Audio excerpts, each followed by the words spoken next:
మొండివాడు రాజు కంటే బలవంతుడు అంటారు. రాజే బొడ్డోడైతే ప్రస్తుతం నరేంద్ర మోడీ అట్లాంటోడు. మొండితనం ఉంది, అది దేశం పట్ల ప్రేమతో కూడిన మొండితనం ఉంది. మాల్దీవుల విషయంలో అదే జరిగింది. మాల్దీవుల్లో ఎప్పుడైతే ప్రో చైనా పాలకుడు వచ్చాడు, ఇప్పుడు మార్పు చేర్పులకి శరవేగంగా శ్రీకారం చుట్టారు. లక్షద్వీప్కి వెళ్ళి ఆయన తీసుకొచ్చినటువంటి ఫోటో ఆయన పర్సనల్ పబ్లిసిటీ కోసంగా, కొత్తగా మోడీ సముద్రంలో దిగి ఈత వేసినంత మాత్రం, లేకపోతే ఆ ప్రాంతపు విజువల్స్ చూపించినంత మాత్రాన ఏమీ మారిపోదు. కానీ ఆ ప్రాంతం పట్ల పబ్లిక్ అందరూ ఆకర్షించబడ్డారు. ఇప్పుడు ఆ ప్రాంతానికి బుకింగ్స్ పెరిగినాయి. ఆ ప్రాంతానికి సంబంధించినటువంటి ఇప్పుడు మాల్దీవులకి సంబంధించినటువంటి బుకింగ్స్ రద్దు చేసుకుంటున్నారు జనం. అది మోడీ చేసేటువంటి వ్యవహారం. చైనా నుంచి చూడండి, చైనాతో గొడవ పడిన తర్వాత ఎంత వేగంగా మార్పులు జరిగినాయి.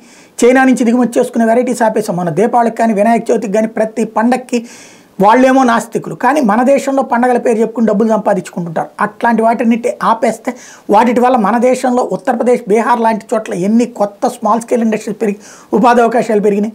ఏదైనా సరే దేశం ప్రాస్పెక్టులో చూడాలి. అది నరేంద్ర మోడీకి ఒక్కడికే చెల్లింది. మొండిగానే ముందుకెళ్తాడు.